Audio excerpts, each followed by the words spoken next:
All right, in this video, we're going to talk about Duolingo. They reported earnings this past Friday, and the stock tanked 17% or $64.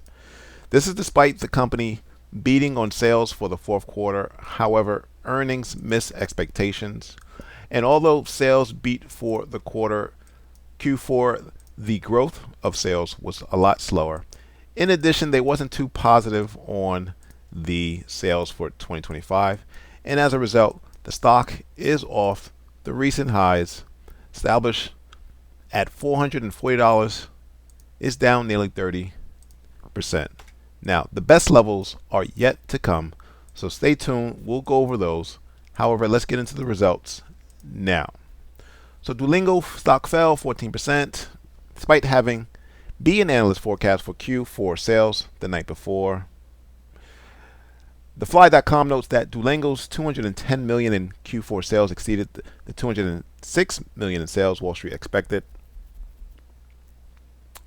Now, despite Q4 sales growing 39% year over year, the earnings was less impressive, and that was half that amount, rising only 15% to 14 million.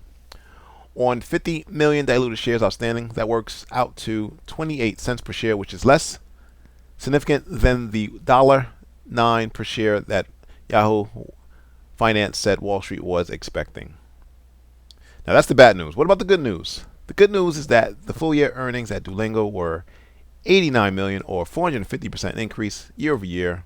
That was equivalent to $1.79 per share. It's also significantly better earnings growth than the 41% revenue growth in 2024. Now, turning next to free cash flow, Duolingo calculates that it generated 275 million in positive free cash flow for 2024 versus the 144 million generated in 2023. And that works out to a growth in free cash flow of 90%. So, to my dismise beliefs, Duolingo is thriving in an AI environment. I thought with AI, the stock would collapse, but that's not the case. As you can see, the stock is up handsomely from the recent lows in August of just last year, still up over 100%. Now, the best is yet to come, so let's scroll out to the monthly. Prices near this huge monthly buy at $280, and nested within that monthly buy we have a daily buy level. So let's go and zoom in. Let's go down to the weekly chart. We can say really that price is still somewhat sideways. All right, so where is and where will the smart money go long? This is the daily chart. This is the monthly buy level. This is the daily buy level. You have this rally, base and candles, then a rally out. I don't like all the trading to the left, but that helped establish this monthly buy.